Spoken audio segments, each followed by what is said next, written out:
Welcome back, everyone. Live look at downtown Tallahassee. That sunrise that we were talking about a few minutes ago, still there. So pretty. So pretty out there. It is.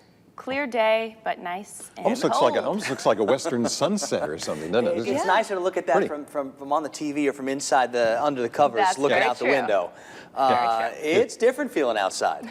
I mean, It looks warm on that yes, picture. but it's not. No. It won't be as breezy today, so that's important because yesterday it was cold and breezy all day. Today, it's just cold out there, and it's likely going to stay that way.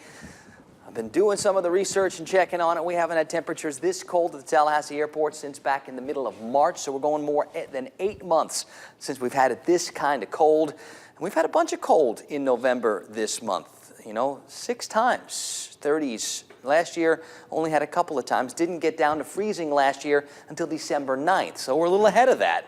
For whatever that means. Of course, we'll continue to monitor and update you. I love to take a look at those stats for you. Now, as far as the setup for today goes, clear skies, it's going to continue. And with that, we're going to have this cold morning. Going to have one more cold night again tonight. Probably not as cold as this morning, but cold enough.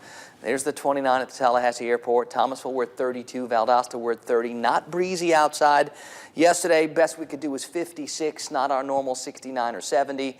And likely today we're going to keep it in the 50s again.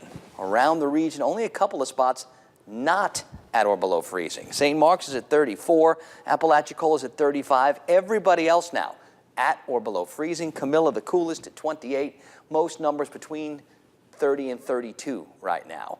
Whatever little breeze we have is still from the northwest. It'll turn more north, and as it slowly changes over the next 48 hours, we'll start to bring back some of the warmer air and some of the moisture as we head towards Friday and the weekend. That sets us up for our next shot at rain. Higher pressure is going to slide its way across the Gulf Coast. That's where all the clear skies comes from. When that makes its way out into the Atlantic by Friday, we do start to expect those clouds.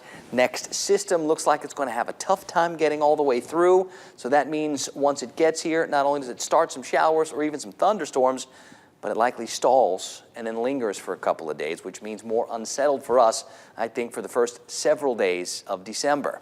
Futurecast will show today, tomorrow, those clear skies. Now, if we can get a few high, thin clouds later on, tomorrow, even better chance not to get near as cold as it is this morning, but I would count on numbers back in the low 30s again tomorrow. And then as we get towards tomorrow night and into Friday, it shouldn't be anywhere near as cold.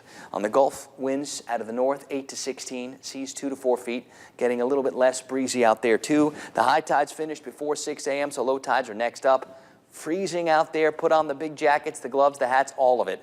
This afternoon, upper 50s, so it's going to feel like it did yesterday, maybe a little less breezy, so a little less of a bite to the air. Tonight it will still be cold, just not as cold as last night into this morning. And here we go, getting to the extended forecast. The bright and dry turns into unsettled for Saturday. I know we got all the outdoor stuff planned for this weekend. I don't hate the forecast yet, guys. I know I don't love it, though.